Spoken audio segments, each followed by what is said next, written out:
Hey everyone, I'm back. This is the third and last video for today, and I just wanted to just come to sort of a conclusion. You know what I mean? We've talked about some toxic emissions a little bit. We touched upon that. I'll probably touch upon it again some other time. Um, we've talked about equality, the equal rights between people. You know what I mean? Of how is a celebrity compared to me, like, we looked at it in a strong way. If you want to go back to the first video and look at it again, it's it was a weird way of looking at it, but it's a true way of looking at it. You know what I mean? Because life or death is like the true thing of like you need to really think about. Because if you're in a life or death situation, then that's when you really think. That's when you're really in the moment. You're like, wait, what if that did ever happen? You know what I mean? It's like that. Oh, light on top of the head. But so to conclude, I sort of wanted to conclude with like a theory a little bit, and I think I have it with me. And this theory I sort of got not by thinking about it actually, but I fell asleep for a nap one day, and it was probably about 2 weeks ago, and I had like this image in my head, and it was like I was sort of told of like what it meant, and it was just like I woke up, and you know how that those wake ups that you don't really remember the dream, and then halfway through your day it's just like, oh my god, I remember that. Well, this is what it sort of was, and I was just like, if for some reason I remember that halfway through the day, there must be a reason why I remembered it. You know what I mean? There had to be a reason why I remembered it, and well, this is what it is. I think you all see it. No. Whoop. Let's turn this off. Okay, so you guys see that? Hopefully you guys see that. Okay, so this is sort of like a scale. Think of it as the Earth, right? We have a line, and think of it as 0 to 100. So this is 0 right here, and this is 100 right here. So if we take this and think of it as an Earth, and think of it as 100% of the Earth is totally deteriorated, it's nothing anymore, then we have the 0 right here. Okay, well then we have this line that sort of looks like a less than symbol, you know what I mean? And the thing about that less than symbol is it's like an arrow of sort of discovery, right? Like we go through life as human beings when we first started on the planet with nothing wrong with it, and we go to discover, and we just say we discover 25% of it. And as humans, we have that like thing in our brain that sort of says, wait, we've discovered this much. We want to discover more, you know what I mean? Like, why not? There could be something more that we could discover that we would want, that could make money, that could set a great future, you know what I mean? So then we go a little bit more. But then we have to know that in life, there's always that Libra. There's always the one that weighs one of the other out. So, and that's the thing that I believe that we've come across in life now, is that once we can go to discover for 50% until you finally hit that 50%, and it no longer becomes a discover, a less than. You then become over the 50%. You now become the greater than, the consumer, you're eating through everything. Because think of our population. We can only sustain the maximum capacity on the earth is 9 billion people. So if we're at 6 billion right now. So we have now literally went from discover to deterioration. We are now eating away just everything. We're eating away materials. We're eating away like everything that we use in an everyday life. So like clothing, this shirt. Like I bet you any money that probably 6 million people have this sweater. And that's what I'm saying. Is where did the sweater come from? This sweater came from probably a whole bunch of sheep with like where we get our cotton. And then that's 600 sheep that no longer have fur anymore. And then we have to get more sheeps because of the fact that we just use 600 sheeps. We need more because of the fact that we have a whole bunch of people that want to buy it. And that's where it comes down to, is like we keep consuming and consuming and consuming and consuming. And if from the outside of there, if you look, there's lights constantly. The earth never shuts off because one person could be closing down, another person's opening. That's another light source. So it's like our earth has never fully shut down. So I just feel like we're getting to that point, and I think we're at like the 75%, where it's like we're to that point, we're halfway between we're at a decline, you know what I mean? We're at that 75%, and it's literally the recession. We all go through it. It happened in the Great Depression.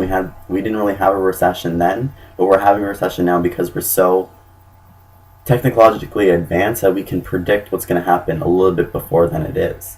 So I feel like if we keep going the way we are, we're at 75%, and soon enough we're going to hit that like wall right there, and soon enough the diamond, that little triangle right there, is going to diminish like the moon of a crescent, and soon enough there's going to be nothing left.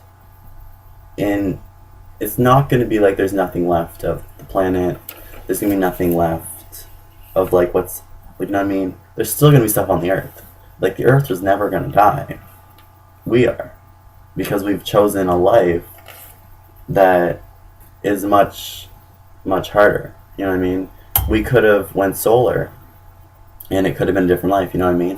It's like the decision that we made, and then we look upon it, and we said, oh, that was a bad decision. Now we have to make change. You know what I mean? It goes back to the saying that I said 2 days ago, change. It's the hardest thing in the fucking world, but sometimes it's got to be done. So that's pretty much it for today.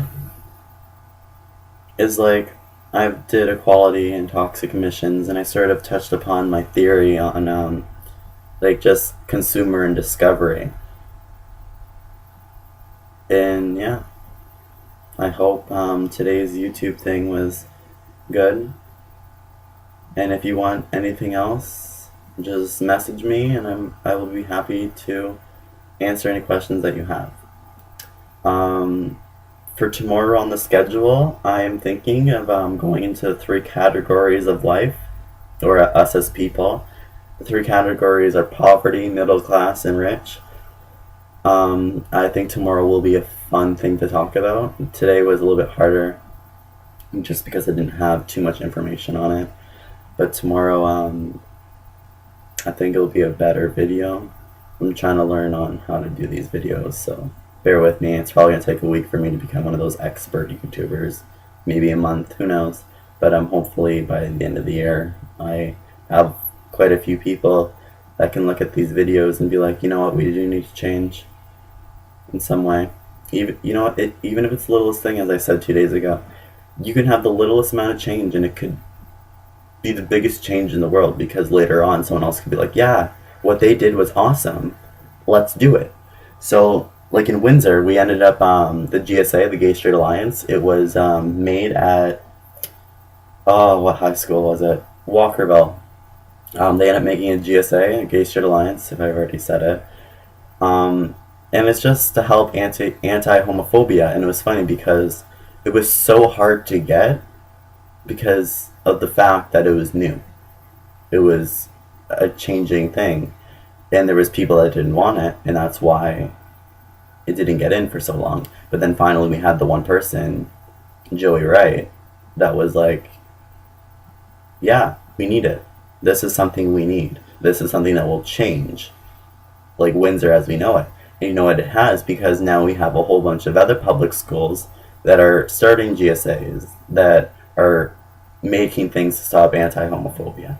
And see, it's just like the littlest change. And I will tell you that, like, I can go into a school, I go to Riverside, but I could walk into that school, and I can wear my most fiercest pumps in the world. And you know what I mean?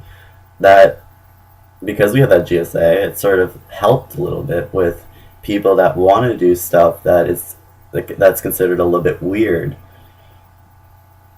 Like, it would help me, it would help someone else, it would help another person in different ways. It's change that has helped other people change their lives. That's what I'm saying. Something just so little, something that you go to once a week just to talk about, like, your good and your bad. could help you throughout the next week that you have, because you know what, you can go back and think of what all the things that people have said at that group, and then you're like, you know what, I can do this. I can do this because of the fact that, you know what, I have people behind me that trust me and know that I can do it. It's hard at first, but it's once you get over it, it's like smoking, as I said. The first week is fucking terrible. Oh, you want that cigarette, and it's just like you have that, like, yeah, I could totally use a cigarette now, but I'm just gonna butt you out a little bit. But then the second week is like, do not talk to me. Do not, please. And then you have like the moments where it's just like you become so emotional and you become angry and you just don't know why, and you're just like, oh my god, I need a fucking cigarette or I'm gonna kill a person. And then the third week, it's the third week, I cannot explain it. I cannot fucking explain it. Is the third week is the week where it's like, it's either you're gonna do this or not. Because the third week, you don't want to be around anyone. You don't want to fucking talk to anyone. This is from my experience. And by the end of that third week, it was like that Sunday, and I woke up on the Monday, and I just felt like, whoo, like a big old weight was lifted off my shoulders. Like, you know what I mean? And that's the change. Is like if you stick with it and you go with it and go and go and go and go, and even though people are asking you, do you want a cigarette? You want a cigarette? No, I don't want one, because you know I want to be healthy. And you keep on going and going and going and going, and then you get to that finish line. And you know what? It's so freaking close. You know what? You can taste it. But you know what? You got to keep going. And you have to ignore all the shit around you. And you got to do it for yourself. You got to do it for yourself. And then once you break through that finish line, it feels so freaking good that you can name yourself a non-smoker, or that you've changed, or that you have set change, or that, you know what I mean? Just everything. And that is how it starts. And that's how it finishes. So I'll see you guys tomorrow. Have a good day, a good night, a good afternoon, wherever in the world that you're watching this. And don't die.